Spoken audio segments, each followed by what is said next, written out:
support her. She has an extra ticket to a labyrinth tour and invites Kushi and Atina. Atina tries to decline the invitation because of her classroom responsibilities, but Kushi blurts out that he wants to try it in a kid-like fashion. Atina ends up agreeing to join them, and they all go on the tour together. Whether it's due to the medicine or not, Kushi is expressing emotions that match his age, which Atina likes. She wants him to act like this more often. The labyrinth is scary and dark, which scares Kiria and Kushi. Atina seems more fearless, so Kiria and Kushi often cling to each other to overcome the labyrinth and make it out of there. Kushi still acts like a protective little brother, even when he's acting more childlike. Kiria holds his hand and tells him that she feels safe with him around, and so does Atina. As they walk, they end up at a dark place where they see nothing but darkness, and they stumble and fall. When the lights come back on, Kushi finds himself lying on top of Atina and Kiria and claps them. Later, they return to the cafe, and Kushi gives Minoru the empty bottle of the medicine he drank. He tells her that he drank it by accident. Minoru asks him how it was, and he tells her that he said some incredibly unbelievable things that were out of character and embarrassing while under the influence of it. So, Minoru reveals that what he drank was not medicine but purified water. She did it on purpose to see how he would react. The foolish things he has said and done from noon until now were of his own free will. The cafe started to become quite lively after Sudia took over Atina's place. Her customer service skills were top-notch if you would like that kind of service. Suddenly, Serene rushes in, being chased by members of the Paranormal Research Club. The disciplinary committee also rushes in to capture Minoru. And because of Minoru's potion, the girls in the school start to chase after Kiria. The scene at this moment became nothing but chaotic. On another day at the dorm, Kiria gets a call from her family, and they tell her there's a problem at home. Kiria's family owns a martial arts dojo, especially for kids, and they have a Christmas party every year. But this year, her family can't make it, so Kiria has to go home and handle the party all by herself.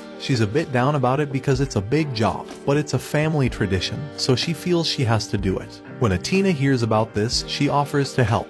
She sees it as a chance to put into practice what she's learned from her family economics and early childhood education classes. Kushi also has some free time, so he decides to assist Kiria. They plan to go shopping for the supplies they'll need later. Before they head out for shopping, Kushi's assigned household chore is to clean the bathroom. But when he opens the bathroom door, he's surprised to find Atina just getting out of the bath. He's embarrassed and quickly shuts his eyes, apologizing for not knocking. Atina apologizes too for using the bath at that moment and tries to hurry out. But in her rush, she trips and falls on top of Kushi. Because she's not dressed, she gets a nosebleed and faints. So when it's time to go shopping, Atina doesn't have the energy to join Kushi and Kiria. Seeing Kushi and Kiria going shopping alone, Minoru playfully teases them, saying they look like they're going on a date. Kiria, feeling a bit awkward, punches the door and quickly heads outside. Kushi follows her, and soon they reach the supermarket. Inside, they notice many other couples shopping together. Kiria is actually happy to be spending time with Kushi like this. They get to visit different places and attractions throughout the day, just the two of them.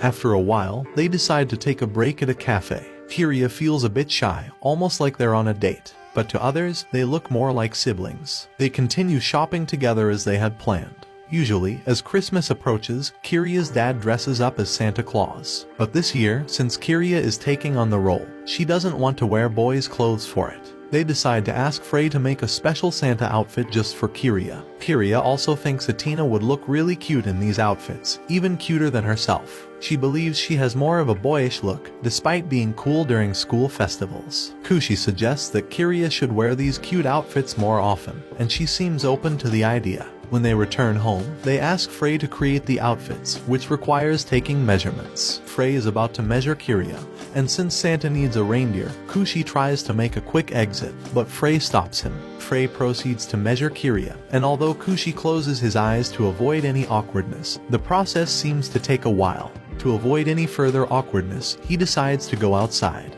Their plan for the day is to visit Kiria's hometown. However, when Kushi returns inside, he accidentally sees Atina taking a bath once again, which means she can't join them. Once again.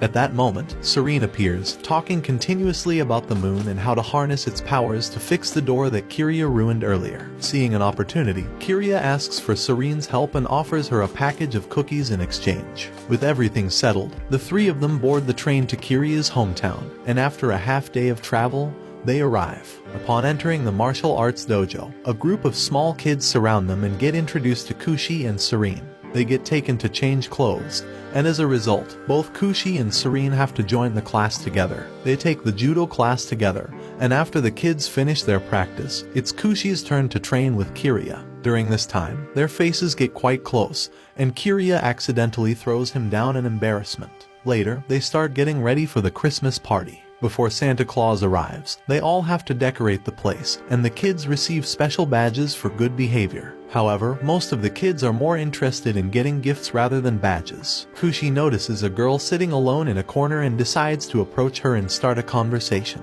She wonders if only well-behaved kids can receive presents, and she confesses that she always feels like the weakest in her class, which makes her believe she doesn't deserve to receive a gift. She lacks the confidence to participate with the others, and hearing this, Kushi can understand her feelings. He clarifies that the badges he made aren't about skills, they are meant for those who put in their best effort. As long as she attends the classes and doesn't slack off, Santa would come to her too.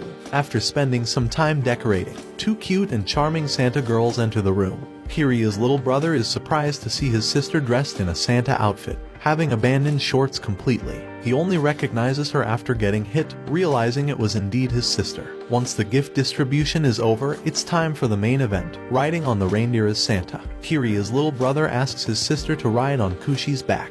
Despite some initial hesitation, Kushi allows Serene to go first. Serene gets on his back, causing him to feel a warm sensation. As he suspected, she isn't wearing anything underneath, so he hurriedly takes her to the changing room to put on clothes. By the time they are finished, it's late in the evening, and Kushi sits down to admire the moon. Kiria comes over and sits close to him, and both of their faces start turning red. Kiria moves closer to him, and just as they are about to do something, Serene appears, having been eating cake the whole time. Winter arrives, and the weather is quite cold. Minoru and Frey have prepared a heater. It's Kushi's first time using it, so he's quite excited. Kiria wants to sit next to him, and Atina's jealous expression is obvious. They play a game of tapping each other's feet when it comes to sitting by the heater. Under the table, no one can see what's happening, so they kick wherever they want. Frey even places her foot in an inappropriate spot on Kushi. Everyone gets involved, and it gets quite chaotic. Nobody knows whose foot is whose. Kushi realizes that everyone is creating a comfortable atmosphere, allowing him to feel the most relaxed. He might have always wished to be like this with his family.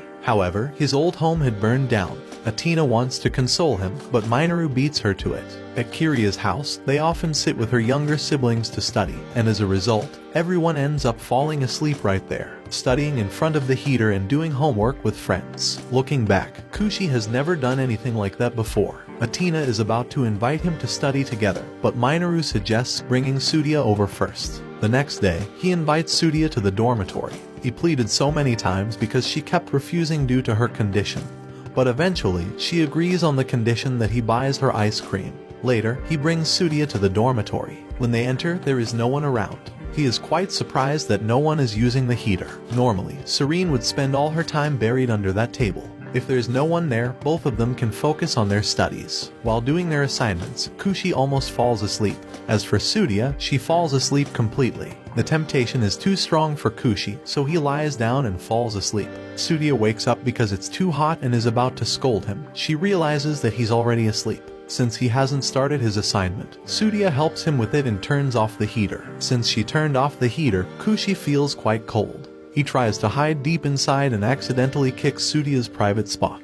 His leg keeps shaking, and Sudia enjoys it. Unexpectedly, Atina sees this scene, making Sudia freak out and throw the heater on Kushi. There's a big cosplay event later, and Frey has to participate. She says bye to Kushi and leaves for it. Kushi decides to clean up the dormitory, and Frey asks him to tidy her room before she leaves. She says it's not that messy, but when he enters, it's actually quite chaotic. Seeing that, Atina helps him. While cleaning, they hear a noise from Serene's room. The room seems about to explode. Atina rushes out and sees Serene hanging onto the windowsill. When Serene slips, Kushi quickly rushes to catch her, and thanks to his quick reaction, Serene lands safely. The room is quite dangerous now, and there's even some liquid spilling out. Atina tries once again to see if the door can be opened. Just then, Sudia appears. He's relieved that Sudia arrived just in time. Since Frey had to attend an event, Kiria is having an end-of-year party. Minoru is in the lab. He's happy that Sudia came.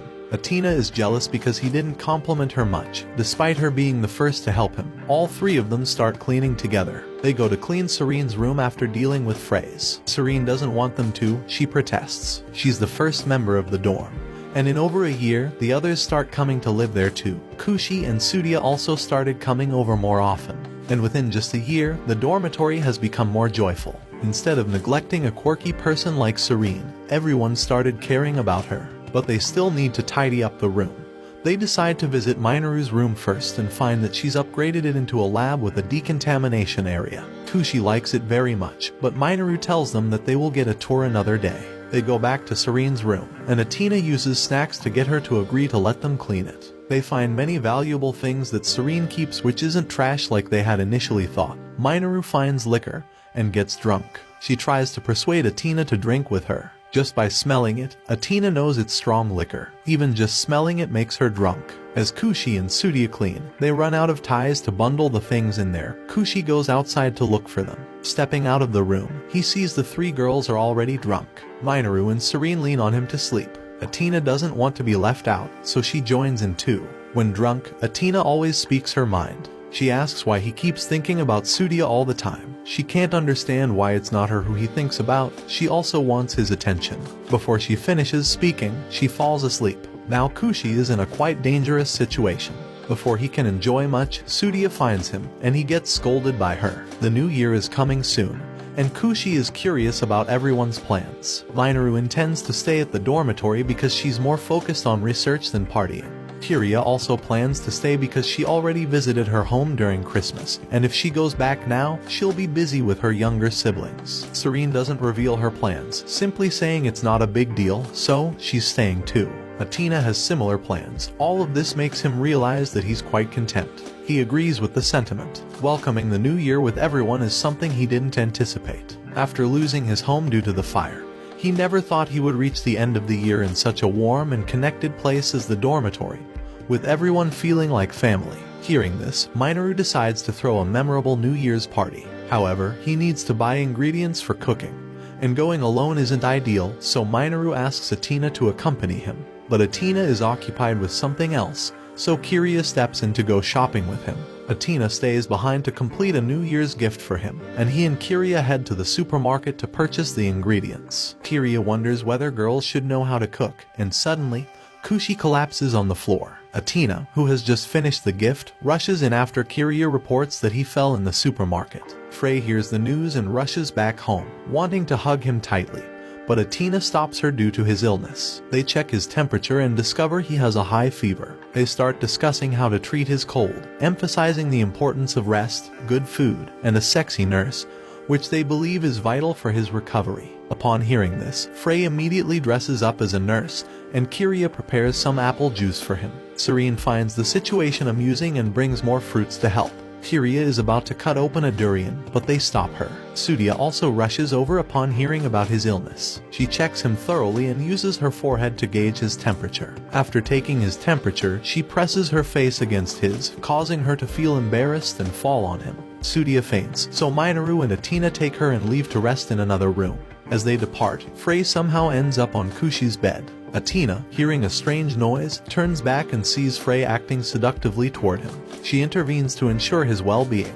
However, she slips, falls onto him, her clothes come off, and she starts bleeding from the nose before fainting. To give him a chance to rest, Frey and Kiria carry Athena out of the room. Now that he has rested, they divide the household chores. After a brief rest, he's feeling somewhat better. When he steps outside his room, he bumps into Kiria, who is doing laundry and offers to wash the clothes he's wearing.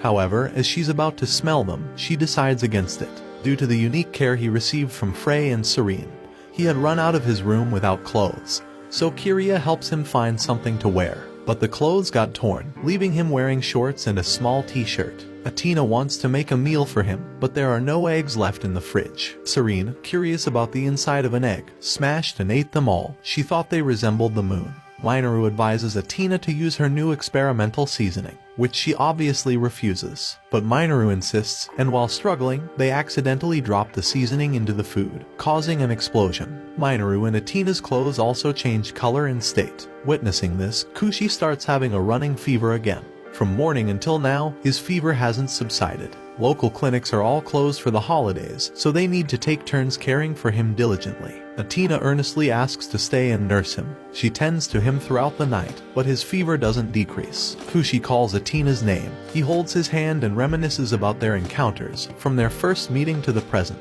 Gradually, he falls asleep. The next morning, when he wakes up, Atina was lying on him. He realizes she has cared for him all night. After recovering from his illness, he resumes his work. Atina also presents him with a handmade gift, a pair of gloves. Remembering that tonight is New Year's Eve, he needs to go shopping and invites Atina to accompany him, which she readily agrees to. Everyone else decides to join as well. How could they let Atina have all the fun? Just then, Sudia arrives, and they all set out together. Watch this next video. See you on the next one.